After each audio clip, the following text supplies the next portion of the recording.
यह कहानी एक सच्ची घटना पर आधारित है, जिसका आज भी कोई पता नहीं लगाया जा सका।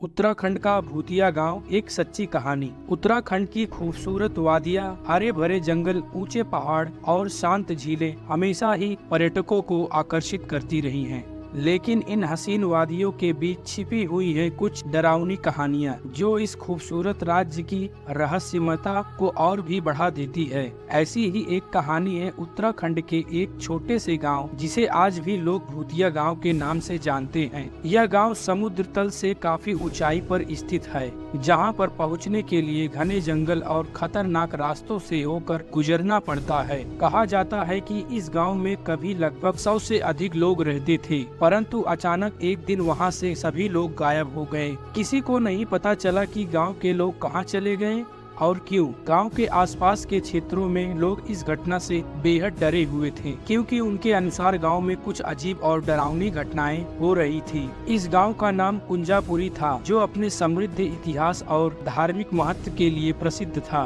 गांव के लोग देवी देवताओं की पूजा अर्चना करते थे और हर साल कई धार्मिक आयोजन होते थे। लेकिन धीरे धीरे गाँव में एक अजीब सा सन्नाटा छाने लगा। रात के समय लोग अजीब आवाजें सुनते थे, जैसे कोई बेतहाशा चिल्ला रहा हो या फिर किसी के कदमों की ध्वनि हो रही हो। गांव के लोग इसे शुरुआत में अंधविश्वास समझते थे, लेकिन धीरे धीरे जब घटनाएं बढ़ने लगी तो सभी डरने लगे। गांव में कुछ परिवारों ने शिकायत की कि रात को उनके घरों में अजीबोगरीब घटनाएं हो रही थी।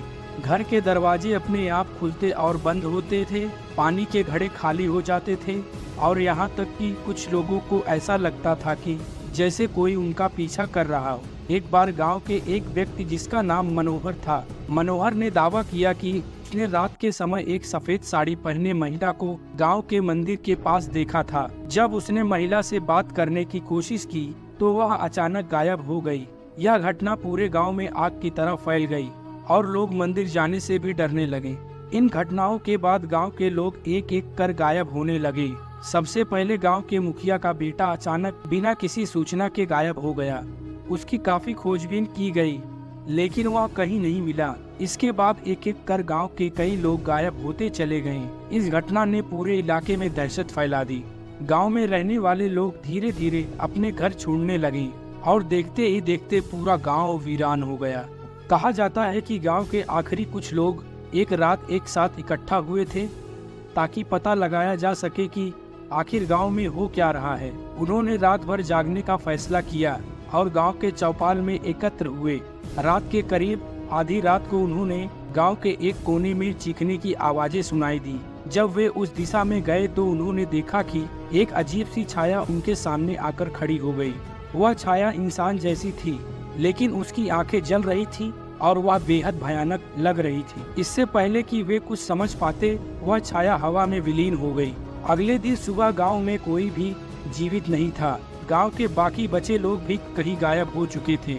आज भी यह गांव पूरी तरह से वीरान पड़ा हुआ है। जो लोग वहां जाते हैं उन्हें रात के समय अजीब आवाजें और रहस्यमय गतिविधियां महसूस होती हैं। कुछ लोगों ने यह दावा किया है कि उन्होंने रात के अंधेरे में उस सफेद साड़ी वाली महिला को देखा है, जो मनोहर ने देखी थी। इस गांव के आसपास के लोग आज भी इस गांव की तरह जाने से कतराते हैं, खासकर रात के समय। कई बार इस गांव को लेकर वैज्ञानिक शोध भी किए गए, लेकिन आज तक किसी ने भी इस गांव की रहस्यमयी घटनाओं का सही कारण नहीं ढूंढ पाया। कुछ लोग इसे अंधविश्वास मानते हैं तो कुछ इसे आध्यात्मिक शक्ति का खेल। परंतु जो भी हो, इस गांव की कहानी आज भी उत्तराखंड की सबसे डरावनी और रहस्यमयी कहानियों में गिनी जाती है। उत्तराखंड का यह भूतिया गांव आज भी रहस्य और डर का प्रतीक बना है। चाहे यह सिर्फ एक कहानी हो या सच्ची घटना, लेकिन इस गांव से जुड़ी घटनाएं किसी की भी रूह को कपा देने के लिए काफी है। यदि आप उत्तराखंड की ओर जा रहे हैं और रोमांच के शौकीन हैं, तो आप इस गांव की तरफ जाने का प्रयास कर सकते हैं। लेकिन हाँ, वहां जाने से पहले आपको दिल मजबूत करना होगा, क्योंकि इस गांव में कदम रखने वाले कई लोग आज तक लौट कर नहीं आए, जिसका आज भी कोई पता नहीं लगाया जा सका। तो धन्यवाद।